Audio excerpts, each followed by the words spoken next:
Hey guys, LazyMan here. Hey, over the holidays, I was taking a bunch of photos and I was using my old, this is a Sony CyberShot DSE F717. It sounds like a fighter jet. But anyway, I was taking a bunch of photos with this, and I've had this for about 5-6 years. And it does okay. It has a little more functionality than a regular point and shoot, but it's definitely a far cry from a DSLR. Anyway, what I liked about this one is that the lens here, rotated. So that really helped, especially when you're a lazy man and you don't want to get down on the ground or something. But anyway, this served me good for quite a few years. In fact, all the photos that you've seen on my videos were shot with this. But it was time I felt to upgrade. So I went ahead and decided to buy a T2i. This is from Canon. This is their entry DSLR, or one of the entries. I guess this is the higher end Rebel model. But I debated between this and the 7D. And I just wasn't quite sure. Again, I'm no photographer. I don't claim to be a photographer. I'm more of an enthusiast. Of course, I want to learn more about photography, and so I didn't know how much I really wanted to dive in, and what kind of dollars I wanted to spend. So anyway, I was able to get this. It came with 2 kit lenses. This first one here is the 55 to 250, and it's not a bad lens. It's not the greatest, but for a kit lens it's not bad. It also came with this 18 to 55, and again, it's a basic kit lens that'll come with it, and you can't expect much from these lenses, but they will get you started.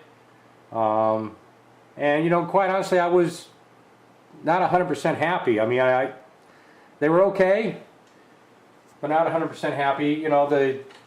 The T2i body, it's not bad. For someone that just wants to step into DSLRs, kind of like myself. It's not the greatest body, but it's fairly decent. But anyway, I had this for about a week. I took a bunch of photos, and I decided, well, if I'm going to get serious about photography, maybe I should make some more upgrades. So within a week, I went from this to BAM! To these little minor upgrades here. You can see, I kind of went a little extreme. That's kind of the way LazyMan does it. But anyway, we'll zoom in, we'll take a closer look.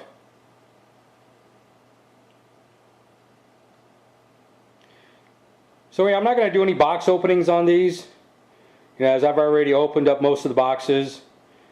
But we'll take a closer look and I'll show you exactly what I ended up upgrading to. Alright guys, let's start off with the body here. I did choose to go with the 60D, and again I debated for quite some time, a few hours maybe. Do I want to pop for the 7D or go with the 60D? Now the 7D does have some more functions than the 60D, and the 60D has more functions than the T2i. But after doing a lot of research, staying up till wee hours in the morning, reading reviews, watching videos, doing my homework, I realized that this one actually had more bang for the buck. It's right in between the 7D and the T2i, but with a lot of the functions that the 7D has. And the one thing I liked about the 60D was the live screen here, where on most DSLRs they are fixed. This one actually comes out and rotates. So what I like about that is because I'm going to be using this not only for taking still shots, but I'm going to use it to as a second camera, a second angle when I do my videos. So being able to flip this out and then turn it, you know, like that, so I can see what's in frame and if I'm in focus and whatnot, was a pretty good selling point for me. So anyway, I'm not going to really go on the specs on this. Go ahead and look those up online, but I will show you the comparison between this and the T2i. So there's the back, and it's pretty similar. The D60 is a little bit larger than the T2i, and then there's the fronts.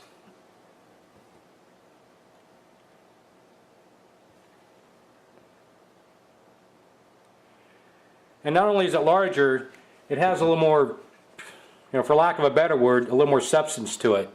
So when you put this in your hand, you know, it actually feels like, you know, you're holding something that's got a little bit of weight to it. And you know, weight's not really good when you're looking at DSLRs, especially when you mount lenses, especially a lot of the longer telephoto lenses. But you want something that's, you know, got a little bit of weight to it, because when you do put those lenses on, you know, you want it to be balanced. So anyway, not only that, this has got a bigger grip here because it is larger, so when I grab onto it, you know, I've got a good grip of it. When you grab onto the T2i, it's a much smaller grip. Again, it's a lot lighter. When you compare both of these, and the 70 is even heavier, but when you compare both of these, this one almost feels like it's plastic. You know, it feels like a toy camera. So when you put a longer lens on it, it's going to be heavy and it's going to want to have a tendency to want to tilt down. But again, with the grip here, and I have fairly small hands, so even with my small hands, you know, gripping onto this, you can see that I have, you know, my pinky here doesn't really fit on there very well. You know, I can kind of squeeze it up, but then I'm really up on top of the shutter button.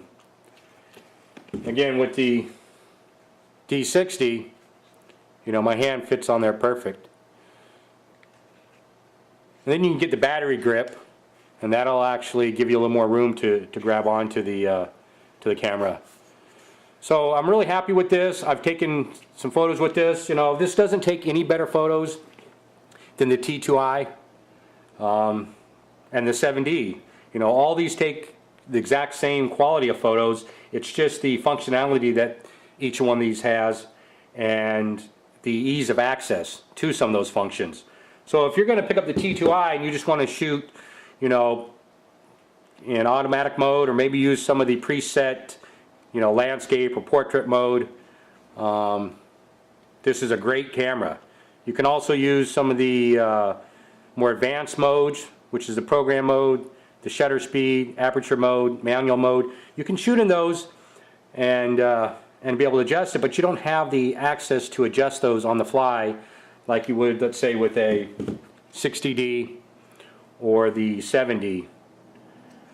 So anyway, this also has the window up top here where the T2i does not. And so you can actually see, you know, what your settings are on the fly. Also in the window, it displays what your settings are.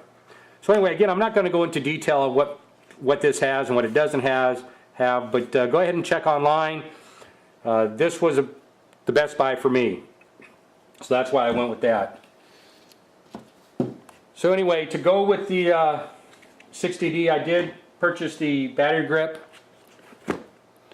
Now this holds 2 batteries, which I bought an extra battery for it, and we'll mount that on later. Now as far as lenses, you know, I kind of went back and forth to what lenses I wanted. And I forgot to mention the kit lenses that came with the T2i. This is the 18 to 55 millimeter. Now this has an f-stop of 3.5 to 5.6. And their zoom lens, the 55 to 250, has an f-stop of 4 to 5.6.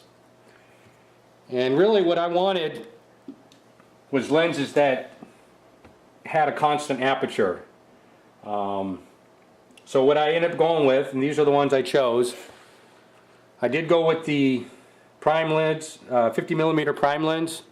Now this has a f-stop of 1.4, and this is the USM model, which USM stands for ultrasonic motors, so it not only focuses much quicker, when it does focus, it's much more quieter. So this does not have an image stabilization in it, but with a smaller lens like this, I don't think, you know, that's required or needed. I could have gone with the 1.8, but I chose to go with the 1.4. So that's the 50mm prime lens. The next lens I went with was the 17 to 55, and this lens here is really nice. You know, this is the 2.8. It does have image stabilization. Again, it's also the USM. So, and I believe that this this lens here, you can manual focus it even when you're in autofocus. In fact, all the lenses I got, you can do that. And that's one thing that you can't do with the kit lenses. If it's in autofocus and you try to manually focus it or try to tune it in or tweak it a little bit tighter, you need to switch it over to manual focus, or you're gonna, you know, you're gonna destroy the lens. So that is my 17 to 55 2.8 lens. Then I wanted something that could really zoom and get some pictures that were, you know, further away, maybe birds or ducks or, you know, whatever, you know. So I ended up going with this here. This is the 70 to 200. Doesn't really fit in the frame. 70 to 200. This is the f4L lens. Again, it's the IS USM lens. I debated to go with the 2.8. They do make this in the 2.8. But quite honestly, guys, you know, I had to draw the line somewhere. You know, I went way overboard in what I wanted to spend on camera equipment and gear. This lens here is just under $1,200. The 2.8 in the exact same lens, which I understand is a much better lens, is about twice as much. So I sacrificed and settled for the f4. But this is a really quality lens. I mean, I am very happy with it. The only problem is that I wanted to be able to zoom out further than the 200mm maximum here. And again, I looked at, and I won't get into why you don't want to get a wide to a super zoom lens. There's reasons why you don't want to go from one extreme to the other. One being the quality of the picture at those extremes. So the 70 to 200, even though it's a great lens, I wanted to zoom out more. I looked at possibly getting a 100 to 400. Again, a little bit more out of my price range, somewhere again in the $2,500 range, way beyond what my my budget was going to allow. So I ended up picking up the 1.4 extender for this lens, and what this does, it'll extend it 1.4 times the zoom lens. And now these only fit on certain lenses, so you can't just pick this up and throw it on any lens. But it does go with the 70 to 200 f4, and this will give my, when I use this, it'll give me a zoom of what, 98 to 280. So it brings me almost close to 300. And I've heard that the 1.4, they do make this in a 2x. I've heard the 2x, first of all, with this lens here, unless it was the 2.8, it will disable the autofocus, and at 2x I understand that sometimes the photos may be a little blurry at the maximum zoom. So the 1.4 I settled for, gives me close to 300. I've used it to test with and without, makes a big difference, and the quality of photo at the maximum 280mm I was happy with. So I went with that. Again, this lens does come with a hood, which only a couple of them do. The 70 to 55 didn't come with the hood, so I bought a hood to go with it. And the 50mm didn't come with the hood. I did buy a hood, it hasn't shown up yet, but that'll come with the hood. Now I wanted something for macro shots.